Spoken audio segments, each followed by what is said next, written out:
surprise! It is I, BKC, here once again to dispense more propaganda about another stall Pokemon and how much better it was than offensive Pokemon. Fun fact, Fall Swipe Gaming is named as such because we don't actually believe in KOing opposing Pokemon with attacking moves, we only believe in stalling them out. Also, if you're interested in more Blissey shenanigans after this video, then you can head over to my channel and check out the video I did about Blissey's place in the current Gen 4 OU metagame. Anyway, last time I was here to preach about Skarmory, and today I'm following it up with the ballad of its famous partners, Chansey and Blissey. We all know them from the anime, where they assisted Nurse Joy and were incredibly kind, unless of course Team Rocket were doing Team Rocket things and Meowth was in need of a double slap. Today we're going to examine how these two eggheads performed in the competitive scene. So, how great were Chansey and Blissey actually?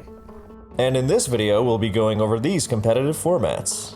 Chansey was one of the best Pokemon in the first generation of OU. In fact, it was so good that it was considered to be among the Big Four, a group of Pokemon that most top players believed were so good that it didn't matter if you knew they were coming. They would be amazing regardless, and should thus be used on every serious RBY team, with the other three being Tauros, Snorlax, and Exeggutor. Chansey's reason for being essential was its unmatched walling and support capabilities. Its impact could be felt in how much it influenced every single battle it was in. It was one of the most valuable Pokemon and a consistent performer on both sides of a battle no matter what the matchup was. To paint an idea of how crucial Chansey was, special attackers went from a non-factor to dominant when it was removed from the game. Between its mammoth special bulk, instant recovery and soft boiled, and no exploitable weaknesses thanks to fighting types not being good in RBY, removing Chansey was incredibly difficult. Some teams tried freezing it, often with their own Chansey, since freeze was essentially a KO. However, this was not the most reliable strategy for a number of reasons. First, the low freeze chance coupled with Ice Beam's exploitable 16 PP, to say nothing of Blizzard's 8 PP and 90% accuracy. Second, there was also Freeze Claws, which meant that something else getting frozen would mean Chansey was safe. And finally, the fact that several players deliberately switched their Chansey into Thunder Wave just to protect it from being frozen. Taking Paralysis was of course not ideal, but this illustrates how valuable Chansey was, as well as how difficult it was to take down, that attempting to freeze it was a legitimate strategy. That wasn't the only way, of course. Some players didn't like leaving things up to chance and elected to try and remove Chansey by force. Given Chansey's bulk that survived even a super effective Machamp submission, the only way to do this was with Explosion, which of course came with the drawback of K-ing one's own Pokemon and could thus backfire if the target Chansey didn't stay in. Luckily, two of the other Big Four Pokemon, Exeggutor and Snorlax, learned Explosion and often faced off against Chansey, allowing them to reliably pull it off. Technically, Snorlax got self-destruct, but it also had Stab on it, so it was effectively stronger than any Explosion.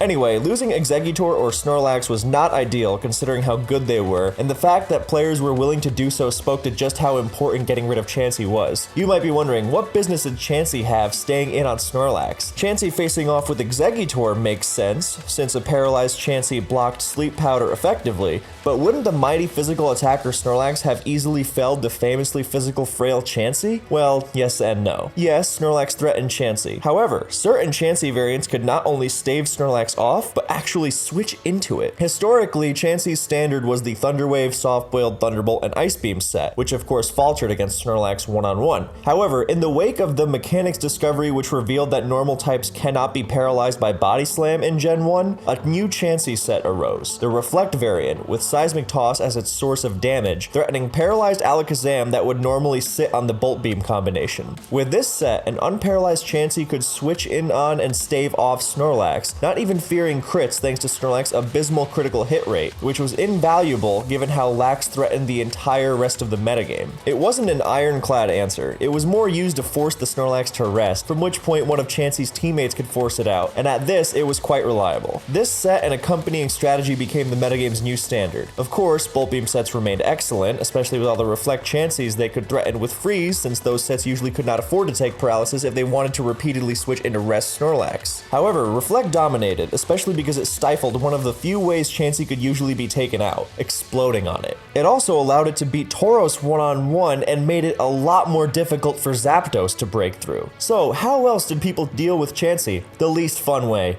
PP stalling, which is about as thrilling as it sounds. Eventually, some more offensive options were explored, breaking the mold and making Chansey a more dynamic, actively dangerous Pokemon as opposed to a passive stall machine. Ice Beam experienced a resurgence as its freeze potential could break up stall wars. It was a reliable sleeper with Sing, even seeing some use as a lead to counter the popular Alakazam and Starmie leads. The many free turns Chansey had allowed it to use the move repeatedly, thus bypassing its dismal accuracy. Once it hit, it was good to go, as RBY Sleep could last up to 6 turns, making it an effective offensive weapon. Finally, Counter would turn the tables on a body slam spamming Snorlax. Some players even used all 3 of these moves on the same set. It was referred to as triple KO Chansey, as all 3 of its non-soft whale moves could take out something on the opposing team. Sing would sleep something, Counter would KO a Snorlax or Tauros, and Ice Beam freezes were also effectively a KO. It just about always got at least one of those, usually Sing, but it was not at all rare for it to pull off 2 or even all 3 in the same game. Now, it is usually difficult or even impossible to trace the origin of a certain set back to a specific player who created it, which is why we usually don't reference them. However, in the case of Triple KO Chansey, we know that it originated directly from Nails, one of the best modern RBY players. You might also know him as Nick Navarre, VGC Superstar. Anyway, of course, Chansey could mix and match its sets to its liking. It could run Ice Beam on the Reflect set to be more dangerous, its Bolt Beam set could trade Thunderbolt for a Seismic Toss to better pressure Alakazam, and so on. For this and all the other reasons we've gone over, Chansey was a top 3, or arguably 2, or possibly even 1 Pokemon in RBY OU. We also must mention that Chansey was one of the best Pokemon in RBY Ubers, as it was one of the few Pokemon that could effectively stand in the way of the most dangerous Pokemon of all time, Amnesia Mewtwo. With Light Screen, it could stand up to even stab Psychic coming from 999 special, either threatening an Ice Beam freeze or slowing it down with Paralysis and PP stalling it. Of course, Mewtwo could threaten it because it was Mewtwo, but as far as Mewtwo answers went, Chansey was the best. It was even better than Mewtwo itself. Chansey evolved into Blissey in Generation 2, who took over its place in OU, and you'd think an improved Chansey would be more top tier than ever, with new access to leftovers for passive healing, Heal Bell curing its and its teammates' status, even higher HP, slightly higher defense, and even higher special defense. Emphasis on the special defense, because Gen 2 is where the special stat split into, and Blissey received a meager special attack stat, which was probably a good thing, because the idea of Blissey with actual special attacking power is terrifying given its great coverage moves. This low special attack was actually a reason why Blissey was not too widely used in GSC. Now, that may seem strange, because GSC has the reputation of being the stall generation, and what stalls more than Blissey?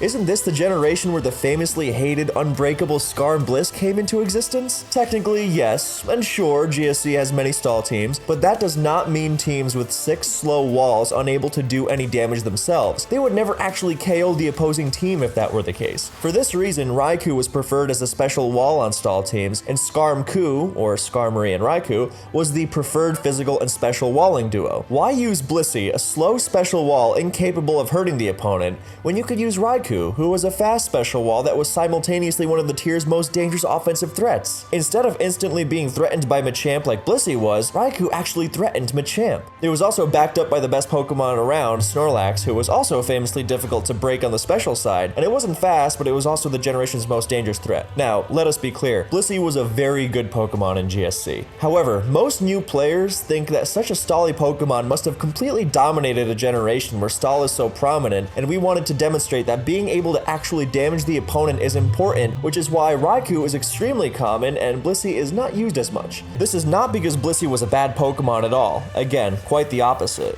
The reason it wasn't used as much was that it was incredibly specific, being relegated to certain kinds of stall teams, as opposed to Raikou, who was splashable on just about every team. That said, when used correctly, Blissey was excellent, with several significant advantages over Raikou. It packed astonishing special bulk that took even less from Zapdos' Thunder, despite not resisting the move. This meant it did not have to manually heal often. Instead, it could focus on supporting its team. When it did have to heal, it did not have to rely on rest like Raikou Raikou did. It had the instant recovery of soft-boiled. In terms of support, this is where it really outshone Raikou. First off, it had light screen. Now, that might seem counterintuitive. Why do you need to weaken special attacks when you have the best special wall in the game? Well, the light screen was not for Blissey itself, it was for its teammates. Now, keep in mind some of the tenets of GSC we have established so far. Blissey fit on stall teams. Stall teams need to dish out damage. Blissey did not dish out damage. Therefore, Blissey needed teammates that dished out heavy damage. These teammates came in the form of Belly Drum Snorlax and Swords Dance Marowak. Those Pokemon did not have as much defensive utility, since Whack required Thick Club and was unable to hold leftovers as a result, while Snorlax's defensive utility was limited by Belly Drum halving its HP,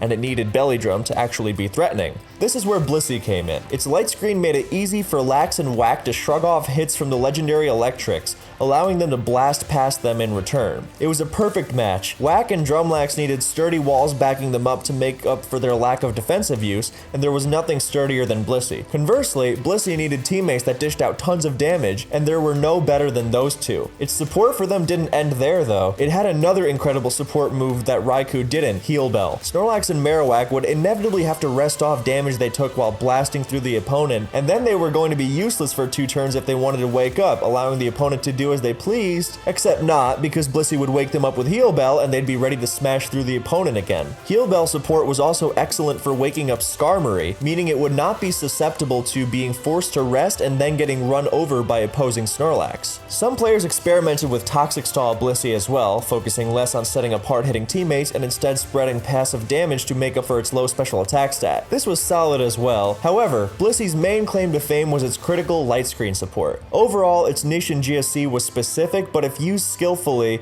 there was little more devastating than a Belly Drum Snorlax or a Swords Dance Marowak protected from the metagame's many special attacks by Blissey's light screen, which it set up reliably and consistently throughout the course of a battle.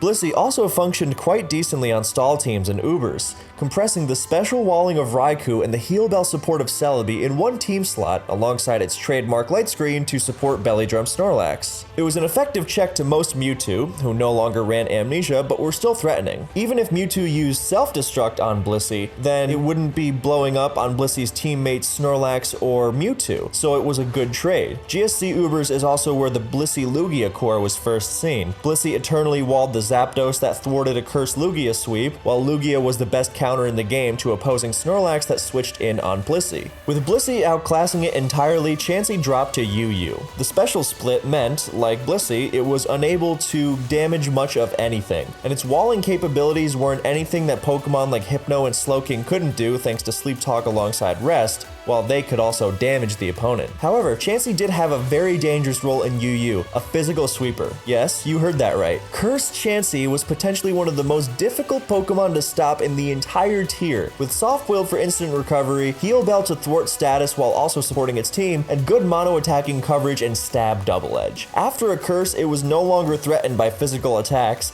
and while it did take several boosts to get to the point where its double edges were actually threatening to KO the opposition, there was very little an opponent could do to actually prevent it from getting 6 curses. Pokemon is a very strange game sometimes, and the fact that Chansey was one of GSC UU's most dangerous physical sweepers is testament to that.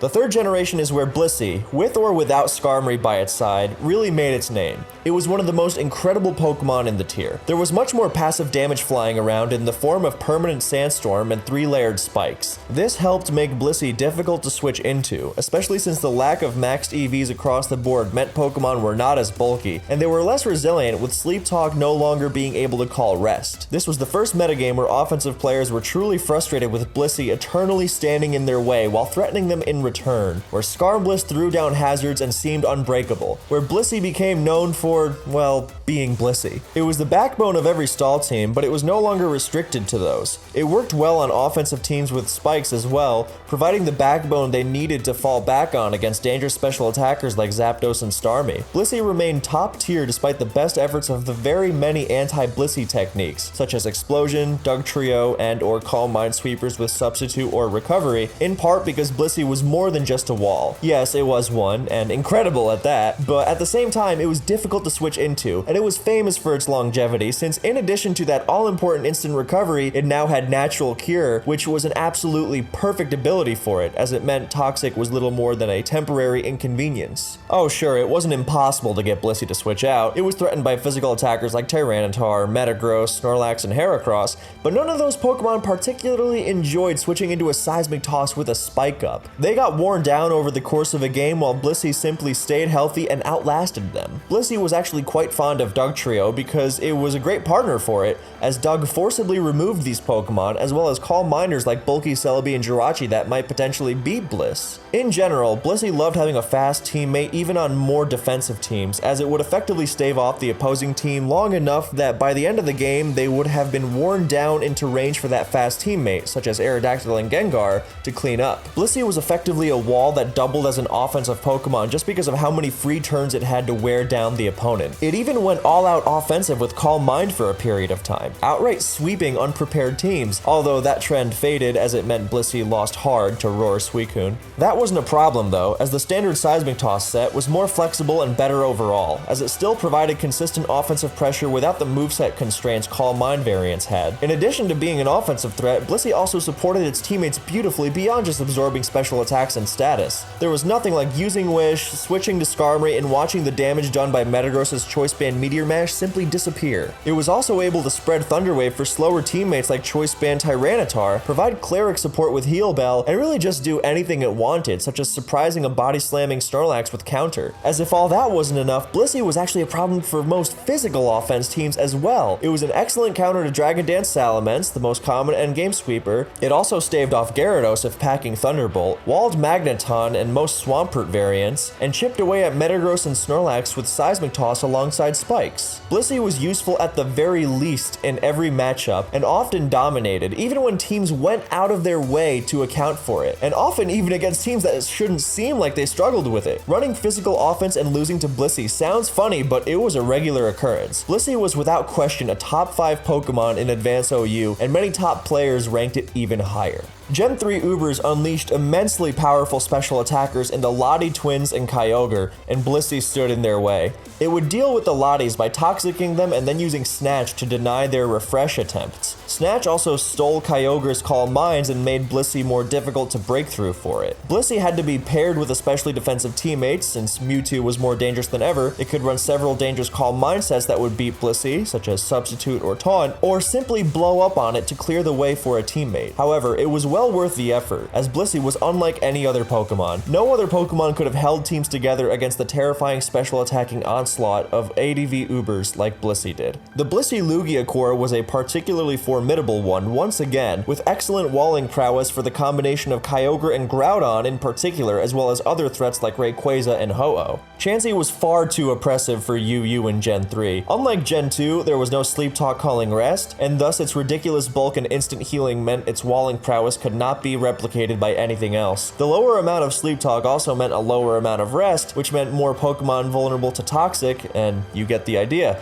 Chansey would just make stall teams unbreakable between its walling and support capabilities. Thus, it was banned to BL. The only time you see a Chansey in Gen 3 is on gimmicky OU stall teams that would use it alongside Blissey for maximum walling prowess. As far as gimmicks go, it was one of the better ones since it was on a reliable team style, that being Spike's defense, and was basically a replica of one of the best Pokemon in the game, just minus using special attacks. It wasn't a true part of the metagame, but it had its very small place. Gen 4's immense power creep had many players doubting whether Blissey could keep up as a wall. Close combat was an obvious nemesis, as were all the Life Orb boosted attacks flying around, but even new special fighting moves like Gengar's Focus Blast and Lucario's Stab Aura Sphere could put the pressure on Blissey. The addition of a special-based Swords Dance in the form of Nasty Plot seemed terrifying too, as it resulted in the first special attack that could OHKO Blissey after one turn of setup. After a plot boost, Porygon Z's Life Orb adaptability Hyper Beam would in fact KO 252 HP Blissey. However, the initial wave of hype died down and Blissey proved it was not going anywhere, standing in the way of new threats like Yanmega, Empoleon, and Heatran, as well as returning threats like Zapdos, Starmie, and Gengar. The Scar and Bliss duo returned with a vengeance and was even more effective since there was now even more passive damage to pressure the opponent with in the form of the all-encompassing Stealth Rock, which Blissey learned and made excellent use of given its absurd amount of free turns with all the Pokemon it walled. Speaking of passive damage, there was a third entry hazard now, Toxic Spikes, making it even harder to deal with Blissey when Pokemon like Tyranitar and Infernape were crippled. Many teams attempted to use Toxic Spikes to deal with Blissey themselves, but if Blissey was paired with a Toxic Spikes user that was also a poison type, i.e. Nidoqueen, Tentacruel, or Roserade instead of Forretress, then those T-Spikes would be absorbed and Blissey would stand unwaveringly against the special attackers, hopeful they'd be able to break past it for once. Scar and Bliss and friends thrived even in the face of anti-stall tactics like Mixed Infernape, famed for its ability to instantly cut through Scar and Bliss with its stabs. They would have to add a specific Infernape counter like Cresselia or Tentacruel, the former forming the Scar and Bliss Crest Core that many players hated, but it was worth it to make Scar and Bliss work, as they just covered so much and got up hazards with such ease, fitting on both hard stall and more fast-paced teams alike. The latter style especially saw an increase once Platinum came out, and with it came the Rotom appliances, eating up rapid spins and close combats alike while dishing out Will-O-Wisps to further cripple the opposition. Platinum also jacked up the power level even further with Outrage Salamence and Bullet Punch Scizor, but Blissey and its teams didn't slow down one bit. Latias was released into OU soon after Sans Soldew,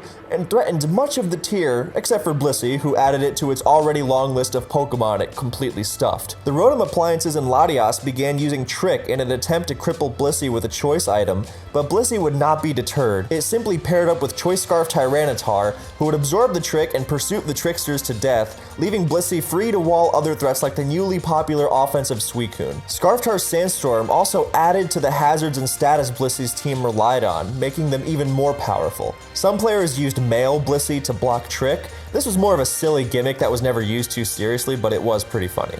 Anyway, Platinum also resulted in the rise of Restock Gyarados, a physically defensive monster who ate Lucario and Infernape close combats for breakfast and made stall teams even more difficult to break through. Hazard-oriented teams with Blissey, whether defensive or offensive, were all the rage throughout Platinum and continued well into Heart Gold and Soul Silver. Then Latias was banned. It wasn't the biggest threat to these teams in and of itself, but it could potentially be annoying, and one less threat was generally nice for defensive playstyles. The big change was that Salamence was banned shortly thereafter. This was a huge boon to Blissey and its teams, as nothing else in OU could truly replicate the pressure Salamence exerted, and as a result, Blissey and its teams just got better and better. Blissey's supporting cast was always undergoing little shifts. For example, it was often paired with Starmie, so Heatran would explode on it instead of on Blissey. Gliscor popped up in popularity as a sturdy Lucario counter that wasn't Stealth Rock weak. Lots of players liked using Focus Sash lead Roserade as a source of fast, early toxic spikes, so Blissey would immediately become even more difficult to deal with. But overall, Blissey was the engine that fueled the success of these teams, standing in the way of offensive Calm Mind Jirachis and Rain Dance Kingdras everywhere. Then, slowly but surely, it happened.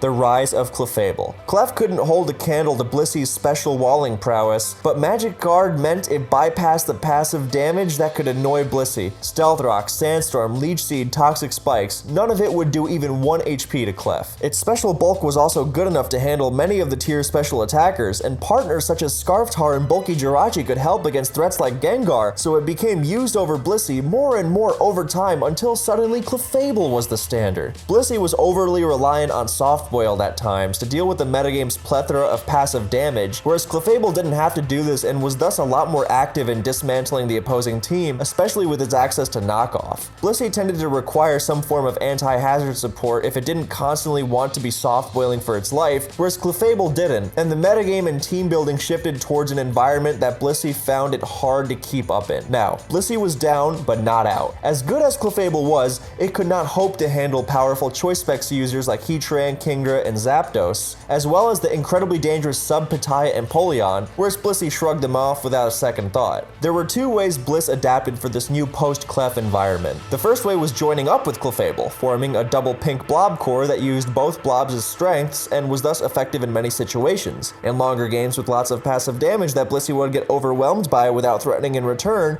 it wasn't a problem because Clefable would take over in those matchups, especially since Blissey providing Stealth Rock freed it to run a calm mindset. Against teams with hard-hitting special attackers that would bowl Clefable over, Blissey would effortlessly stand in their way. The second way Bliss adapted was joining the ranks of offense teams. They absolutely loved being able to fall back on it against the special attackers they'd normally have to do a merry dance around, as well as its reliable Stealth Rock and ability to spread paralysis with Thunder Wave, making slow wall-breaking teammates like Choice Band Dragonite far more dangerous against faster teams. These wall breakers would also mow down the stall teams that Blissey faltered against. Both Blissey Clefable stall and Blissey offense saw significant tournament success and proved that Blissey was still an absolutely excellent Pokemon, even with Clef around. As bizarre as it may seem, the adjective that came to describe Blissey was underrated, simply because it was largely forgotten in the wake of Clefable. When it did appear, it showed that it was not to be slept on. It had dominated DPPOU for the majority of its existence for a reason.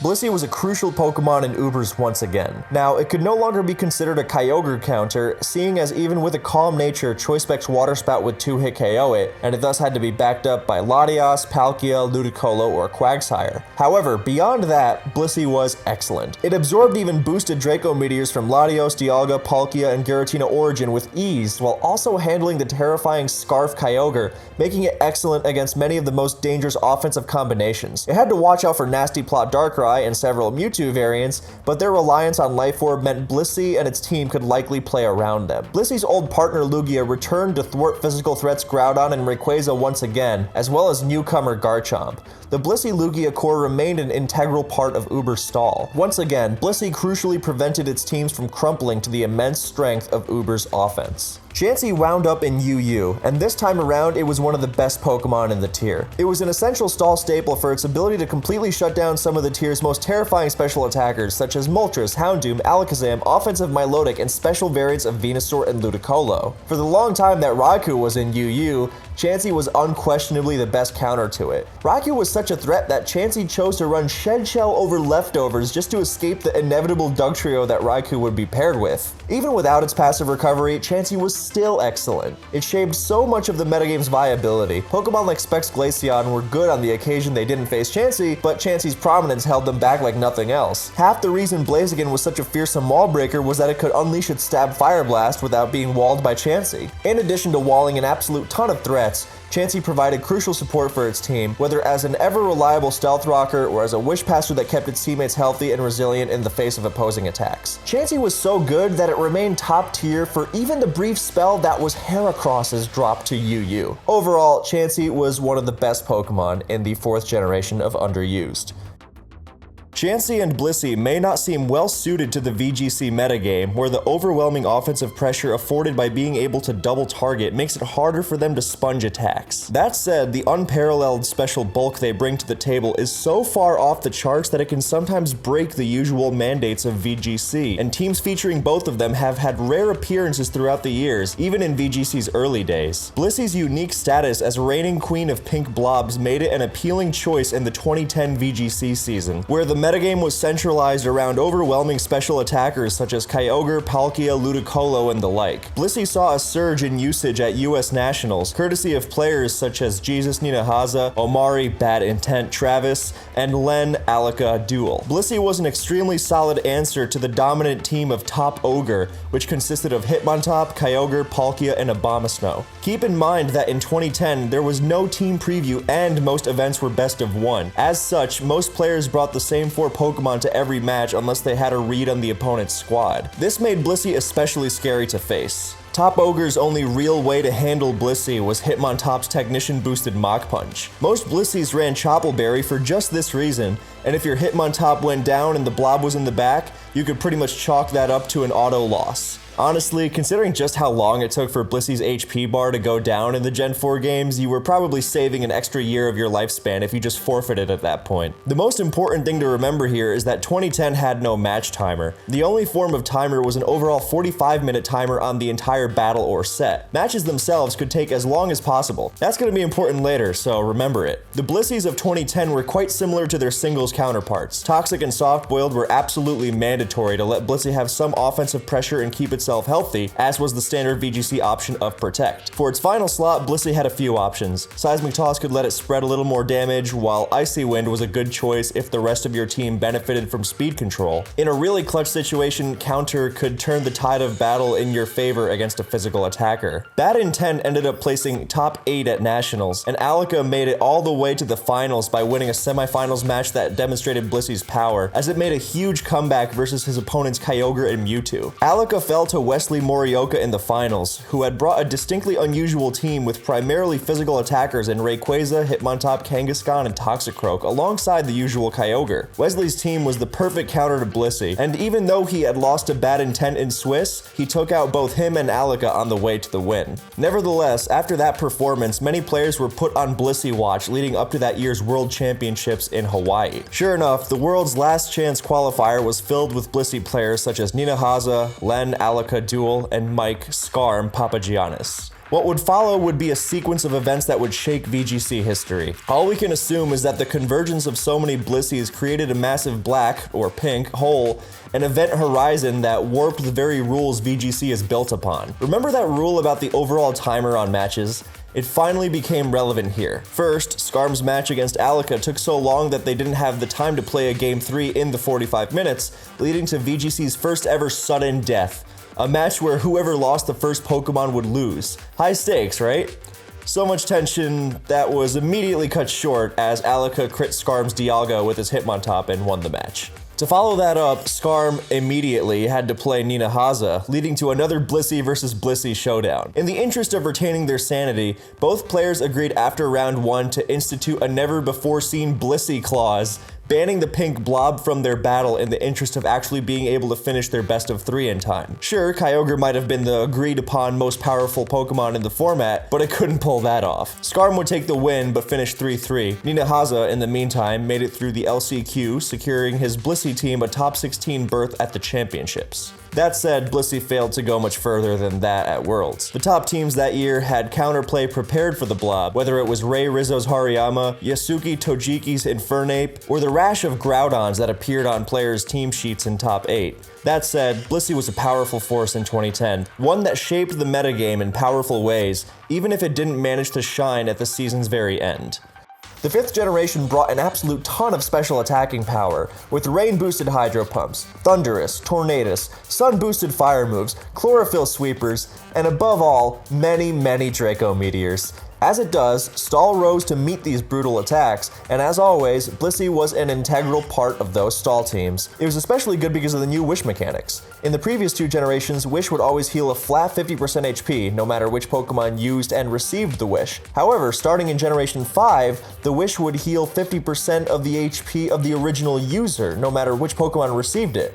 This was of course incredible when Blissey was using Wish, considering it had the highest HP stat in the game, and could thus often heal its teammates to full no matter how low they were. For example, its max HP stat was more than double that of Ferrothorn's, so even if Ferrothorn received Blissey's Wish at 1 HP, it'd go back to full health. However, it wasn't just Blissey anymore. Thanks to the addition of Eviolite, Chansey became even bulkier than Blissey on both sides of the spectrum. It was absurdly bulky. For example, not that you'd want to take one, but it survived a Terrakion close combat. However, Chansey wasn't directly superior. Not having the passive recovery of leftovers hindered it in sand. It also had a slightly smaller Wish, although that wasn't really too big a deal since it still had exactly double Ferrothorn's HP, meaning it also always heal it back to full. Anyway, as a result of the passive recovery and sand conundrum, Blissey found itself on Sandstall teams and Chansey found itself on Rainstall teams. Both were excellent, as unkillable as ever. At the beginning of the generation, Psyshock received hype for being a special attack that hit the opponent's physical defense stat, a move seemingly tailor-made to ruin Blissey, but the move was inconsistent for its uselessness against Tyranitar, Steels, and bulky ground types. So it ended up not being used much, especially since the move also did nothing to Chansey. As a result, Blissey managed to handle Latios and Alakazam reliably after all. Now, the Blob duo were critical parts of most of the best stall teams throughout Black and White 1,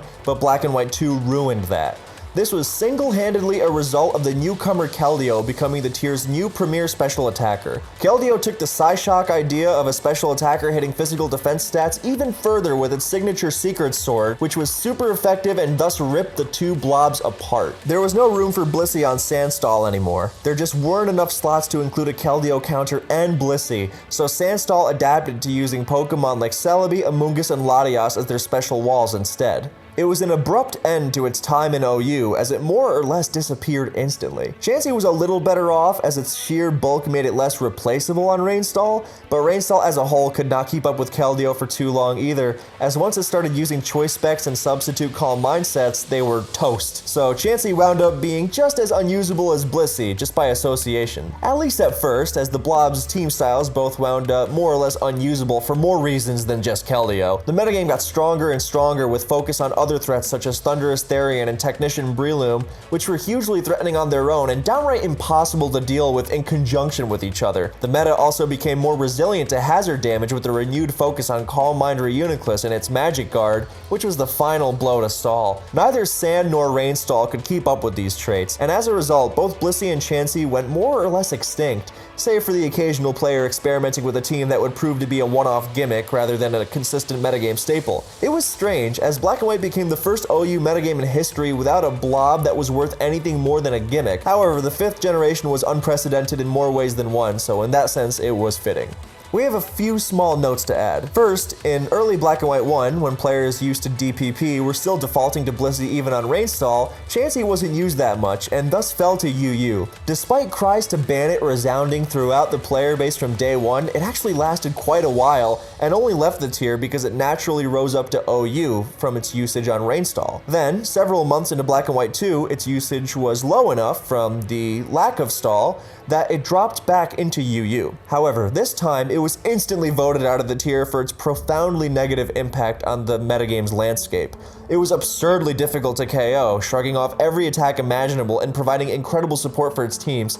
It walled Mamoswine of all things. The dual Eviolite combination of Chansey and Gligar was simply absurd, and nobody was sorry to see the Chansey half of that core go. Second, the Blob's return to Ubers, especially Chansey, since the prominence of Groudon's Sun and Kyogre's Rain meant it wasn't getting passively chipped.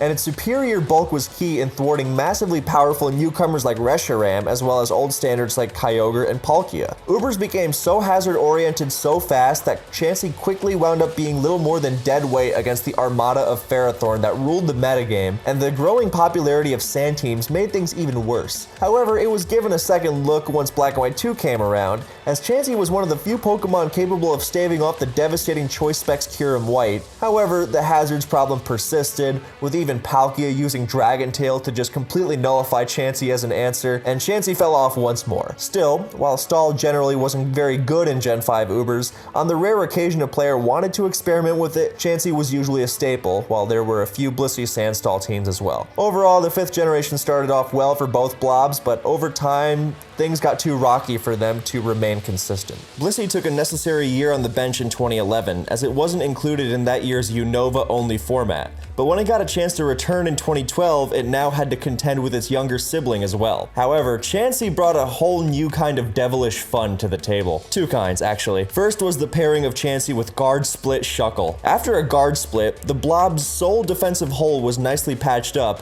allowing for such disgusting feats as living 5 Terrakion close combats. Chansey's other form of extremely annoying setup was another strategy only possible in VGC, minimize spam, taking advantage of the fact that VGC has no evasion clause. After 3 minimizes, Chansey sits at 66% evasion. Combined with its already bonkers bulk, good luck breaking through that.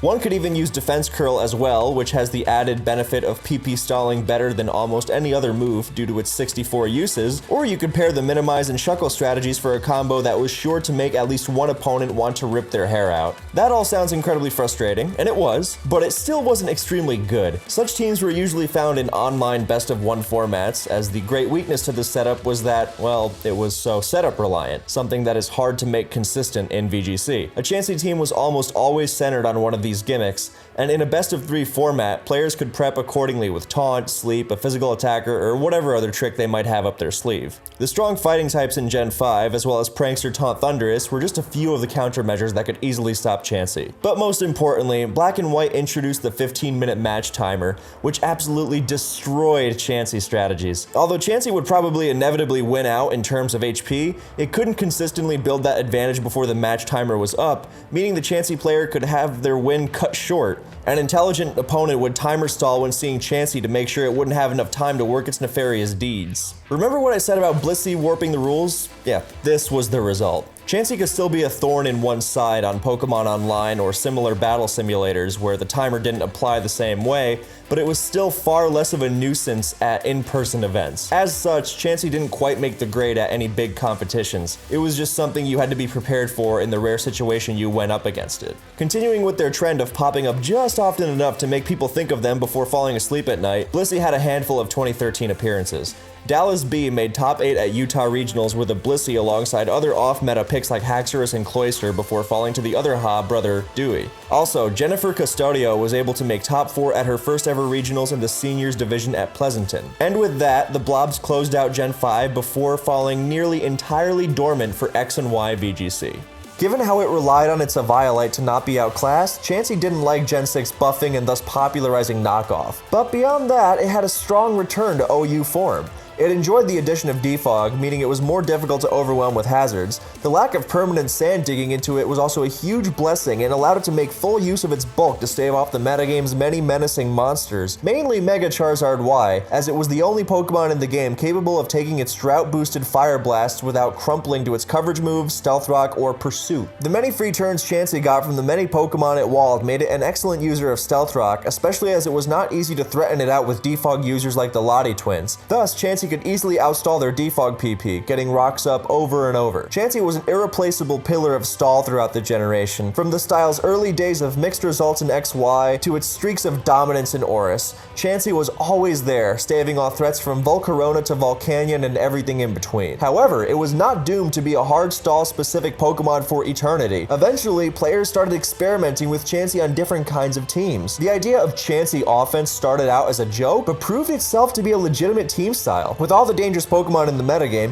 offensive teams were not left wanting for pressure, but they often struggled to switch into attacks from opposing offensive Pokemon. Thus, they loved being able to fall back on Chansey easily against so many of the metagame's offensive juggernauts that would otherwise be immensely threatening. An enormous list of threats including Heatran, Volcarona, Thundurus, Manaphy, Nidoking, Volcanion, Hydreigon, Kyurem Black, Mega Gardevoir, Latios, Mega Charizard Y in both regular and Mega Alakazam. Being able to counter them so heavily was a massive boon for an offensive team, as was the solid sponge against Specs, Keldeo, Scald, and Hydro Pump, though Chansey of course had to watch out for Secret Sword. The offensive teams also enjoyed Chansey's support capabilities. Besides being a reliable stealth rocker, it could also spread Thunder Wave to cripple would-be switch-ins like Mega Metacham and Mega Heracross. Spreading T-Wave made Chansey's offensive teammates far more dangerous, opening up opportunities for menaces like Substitute Superior and Choice Band Tyranitar. Chansey didn't become the most splashable Pokemon on offensive teams or anything like that, but it was a legitimate option that anchored several strong tournament-successful offensive teams. The playstyle where Chansey really made its mark was on more balanced Spikes teams. Hard Stall sometimes had a hard time keeping up with the metagame's fast pace, since its Pokemon were slow and unable to hit back,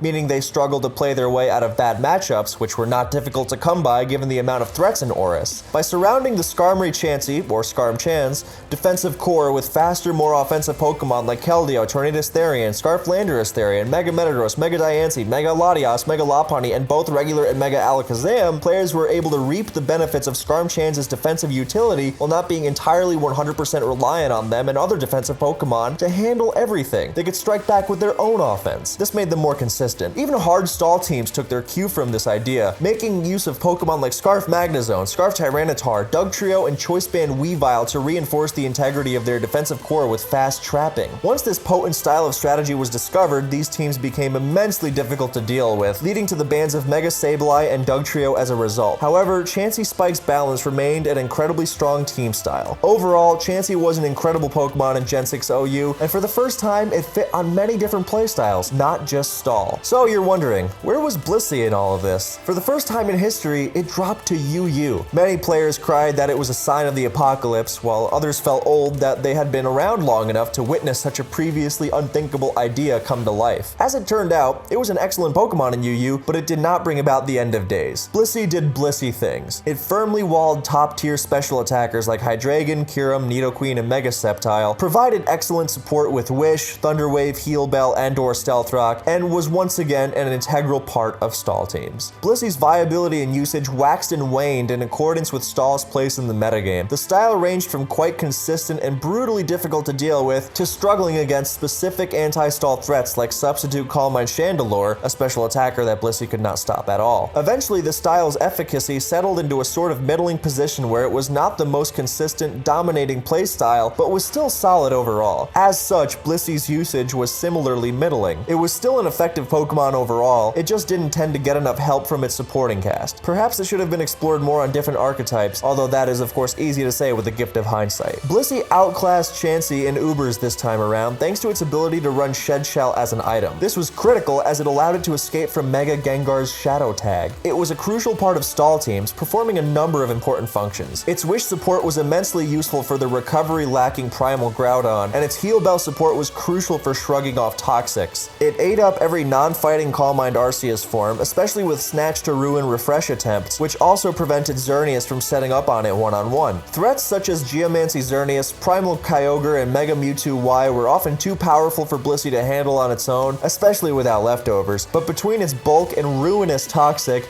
it was amazing at helping play around them, as well as other threats like Yveltal and the Lottie twins.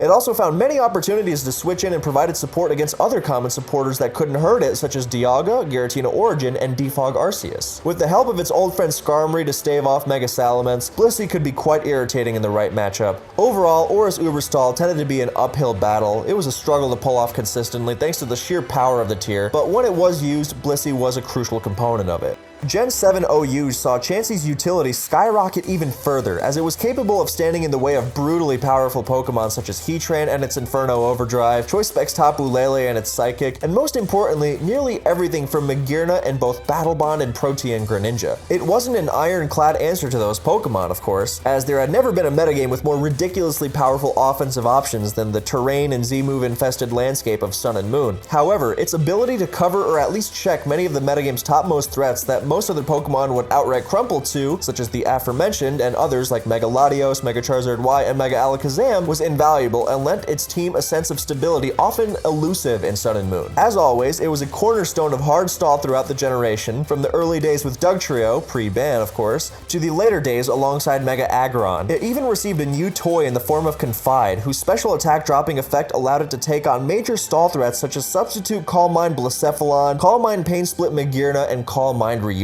However, once again, Chansey was not relegated solely to stall. Chansey offense became better and thus more popular with the many stronger Pokemon to surround Chansey with, such as Kartana and old Pokemon abusing Z-moves like Landorus Therian. These Pokemon loved Chansey's ability to stave off many of the terrifying offensive Pokemon, namely Greninja and Shift Gear Magearna, that would outspeed and tear through them. The style was significantly improved on both sides of the offensive-defensive spectrum as a whole in Gen 7. Chansey didn't just enjoy walling opposing Greninja though, it loved partnering with it, as Gren provided the all-important spikes without easing up on the offense. Thunder Wave's nerf in the 7th generation saw Chansey start to explore different options for its last move slot, and to great success. Wish was the most popular, as it allowed Chansey to use the many free turns it generated to heal up a teammate, making it more difficult for the opposition to break through its team. Toxic was always a decent option, being able to cripple something like Zygarde or Tapu Bulu. Incidentally, Chansey loved Bulu's presence in the meta, as grassy terrain provided the passive recovery it so longed for. Anyway, some players even used Healing Wish as Chansey's last move. It wasn't sacrificing itself for its teammates on a game-to-game basis, but being able to do so provided unmatched flexibility in any given battle. Once again, Chansey was a top-tier OU Pokemon, excellent on stall and offense alike. Blissey returned to UU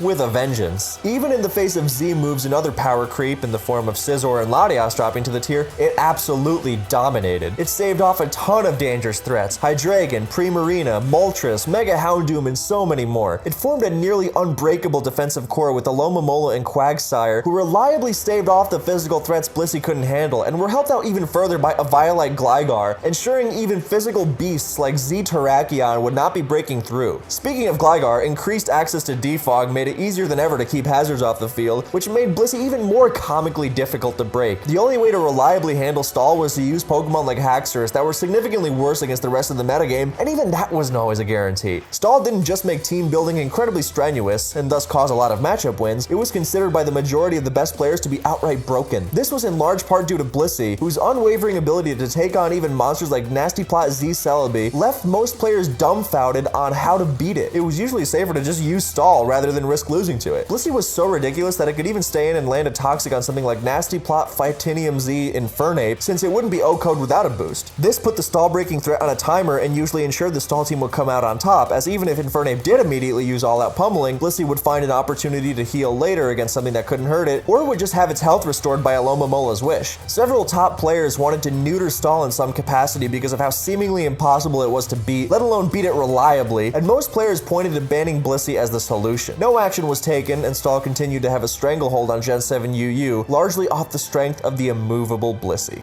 Blissey reprised its role in Ubers, fortifying Stall teams against several dangerous special attackers and supporting its teammates with Heal Bell and sometimes Stealth Rock or Wish, while using Shed Shell to escape Mega Gengar. Its special bulk was so heavily relied on that for the first time in history, it didn't use max defense EVs. That had been a requirement on every Blissey ever since manual split EVs were introduced in Generation 3, as it turned Blissey from 2-KO'd or O-code by every physical move to surprisingly resilient on the physical side. However, in Gen 7 Ubers, it couldn't afford that. It needed every ounce of special bulk it could get, especially without Leftovers recovery. To its credit, besides being unable to handle Psyshock Lunala, this didn't hold it back from doing its job, and it did make most of the absurd amounts of special bulk. With the addition of Confide, it was able to slow down even Geomancy Xerneas, as well as fully countering substitute Calm Mind Primal Kyogre. Confide also stopped Calm Mind Arceus forms effectively. Once again, Blissey was an integral part of Uber's stall. Come Sun and Moon, the Pink Menace returned to VGC. The ever-present threat of Guard Split Chansey terrorized the Pokemon Showdown ladder, beefed up with some new tricks to keep it relevant against would-be counters. Sure, this is pretty much the same strategy that had been going around for years, but 2017 was when it was at its strongest, and that's why we waited till now to give you the deep dive. Why is that? Well, before we really talk about how Chansey itself works, you have to understand a few things about how timeouts work in VGC.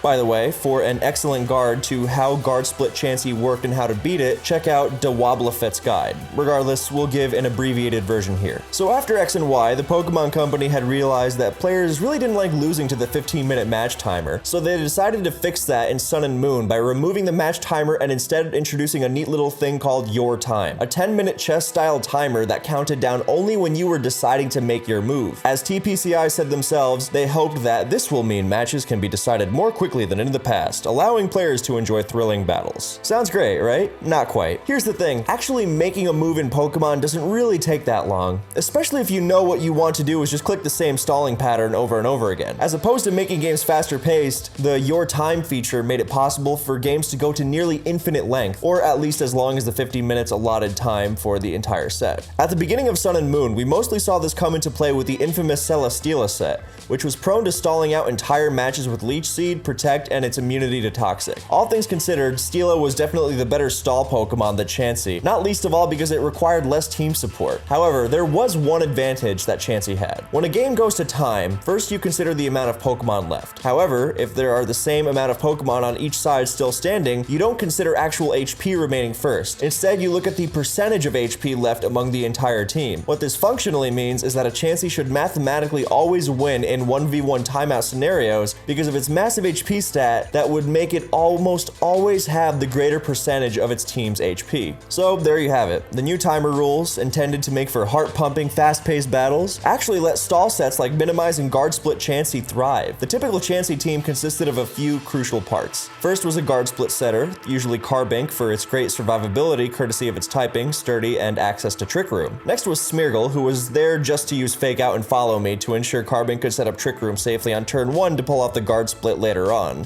Smeargle could then explode to bring Chansey in as well once his job was done. Alakazam was critical for its Magic Guard ability, which when combined with Skill Swap would guarantee Chansey couldn't be defeated by Toxic. Alakazam could also be a nuisance by pulling off Ally Switch and spamming Focus Blasts, and we'll get to why that move in a second. Other mons could include backup guard split setters like Bastiodon and tossed in offensive threats to help in the mirror. Marowak Alola was a good choice for its access to Parasong Song, Bone Meringue to hit through Focus Sash, and the sheer power of Flare Blitz. Other players might use a Blissey, giving the possibility of an endgame with 2 pink blobs as opposed to 1. As for Chansey itself, the set was virtually almost the same. Eviolite was mandatory, as were pretty much all the moves. Minimize, Defense Curl, Soft Boiled, and Seismic Toss. Toxic could be used over Defense Curl, but the presence of Misty Terrain in Sun and Moon meant it wasn't as reliable a way to rack up damage, and the PP of Defense Curl was much appreciated for PP stalling. So how did you beat this thing? In fact, one piece of Chansey's downfall could come from the very rule that let it thrive. Yes, Chansey could win in timeout scenarios, but only in a 1v1 endgame. Players with recovery of their own or ghost types, as well as a gargantuan amount of patience, could actually play towards winning on the 50-minute round timer by ending the scenario in a 2v1. It's important to note that the 50-minute round timer isn't posted anywhere, so you better have a watch handy. A more specialized version of this strategy was to force the Chansey player to sudden death. Even if you lose game 1, you can force the round timer to close to the end, then forfeit. This leaves the Chansey with nowhere near enough time to set up in game 2, guaranteeing your win off timer. Because the round timer will be up, the match will go to a sudden death scenario, just like Alaka and Skarm all those years ago, and unless the Chansey player has a significant offensive threat on their team, there's no way they can win at this point. The glee of turning Chansey's rule set against it is very high, but it certainly wasn't the only way to beat the blob. KOing Carbink before guard split goes up was the easiest way to handle it. Tapu Lele with spread moves could pull this off, as could fake out users faster than Smeargle, and priority moves. Similarly, mons that could underspeed and KO Carbink under Trick Room did well. Follow Me could absolutely demolish Chansey as well as it would redirect guard split. In terms of beating a Chansey that had set up, Roar, Haze, and Parasong were powerful tools in the right situations. Players just had to be aware that Roar would fail with no Pokemon left to roar to, meaning that 2 Pokemon alive means that Roar would fail, and Haze didn't remove guard split. Chansey could beat Celesteela 1v1 as Heavy Slam is a guaranteed hit and has doubled power against Minimize users. Combined with Leech Seed, Celesteela had a guaranteed win. However, Magic Guard would disrupt this as well. By far the best strategy against Chansey came from one Pokemon, Kartana, or maybe more specifically one move. Sacred Sword ignores defense and evasion boosts, making it an incredible answer even if it didn't ignore guard split. However, good Chansey teams had anti-Kartana measures up their sleeves. Remember that Focus Blast Alakazam? Yeah, this is what that's for. Hidden Power Fire Carbink was also very standard to burn Kartana up. Finally, evasion boosts don't work against Z moves, meaning that the Chansey player had to be careful of letting opponents set up to potentially try and remove it in one go. Again, if you want to read more about this strategy and how to beat it, DaWoblefet's guide is where you should go. Big shout out to him for helping with this video and for making the information so readily available in the first place.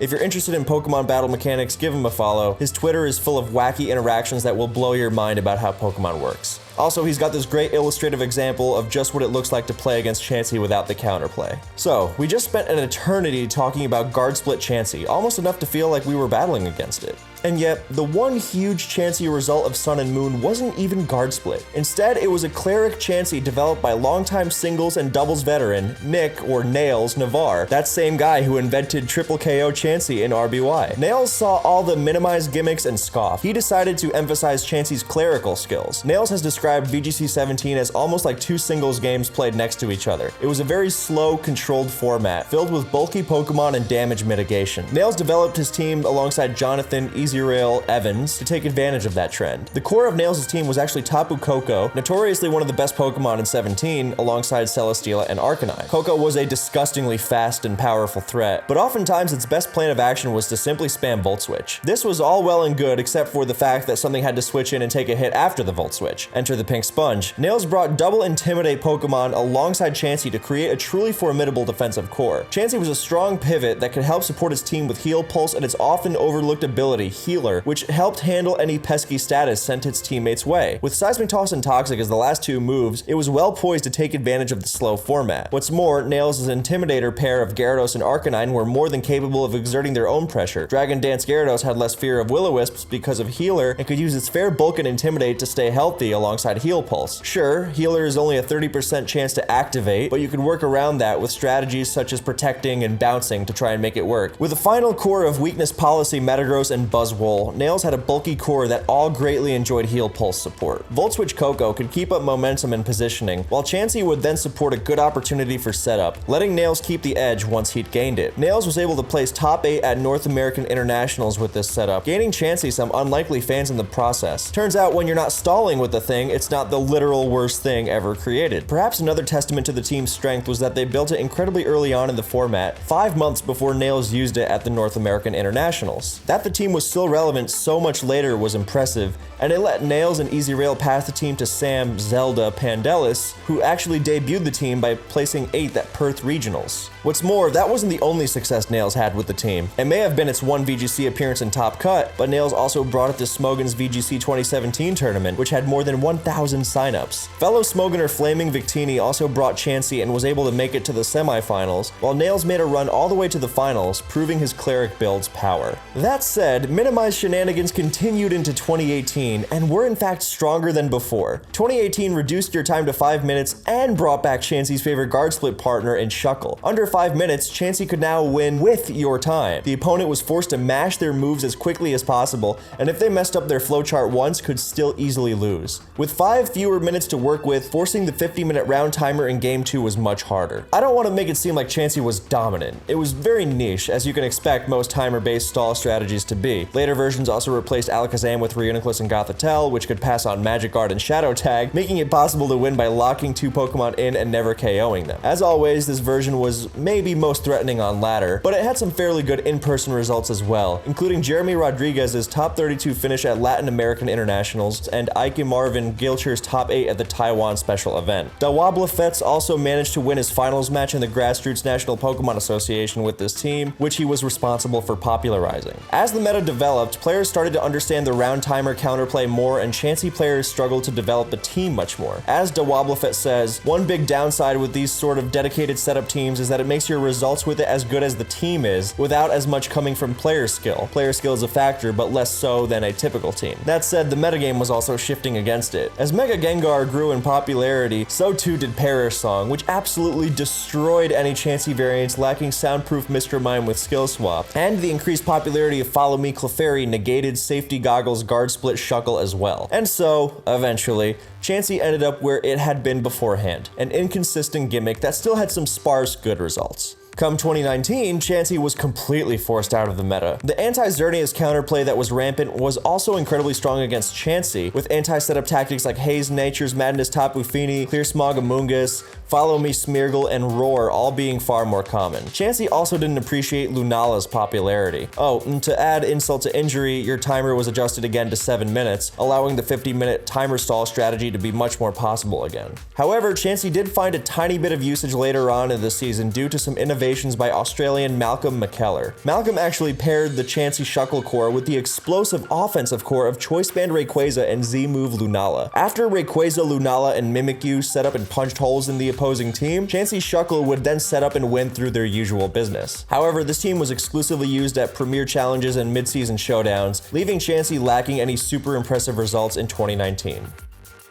The 8th generation has given the Blobs an incredible tool, a buffed teleport, meaning they finally have a switch move, and not just any switch move, a switch move with negative priority, ensuring they will get their teammates in without the teammates taking any damage. Their low speed means they're usually going second anyway, but it's nice to have insurance against Pokemon like minimum speed Corviknight. The name of the game in Sword and Shield, at the time of this video anyway, is using switch moves to get big threats on the field safely, and the Blobs can play that game well while supporting their team further with Stealth Rock. Unfortunately, Teleport is illegal alongside Wish, which is a shame because Wish has incredible synergy with Teleport, as it would ensure the switch-in receives the Wish, especially if the recipient has heavy-duty boots, meaning they can't die to hazards. Speaking of boots, they are so useful that Blissey has once again eclipsed Chansey as OU's blob of choice. Being able to ignore Stealth Rock is an Arceus send with all the switch moves and resultant switching in the Sword and Shield OU metagame, allowing Blissey to stay in pristine shape to counter monsters like Volcarona and Primarina. Plus, there is an absolute ton of knockoff flying around, with no Megastones or Z Crystals to absorb it, and in the event eating a knockoff is unavoidable, Blissey without an item is far better than Chansey without an item. Blissey is so useful that it is quite commonly seen on bulky offense teams. In addition to the reliable stealth rock, they love the backbone it provides against dangerous threats, and it of course effortlessly provides switch-ins for the threats on its own team via teleport. The knockoff heavy nature of Generation 8 means it's unlikely Blissey will be unseated by Chansey anytime soon,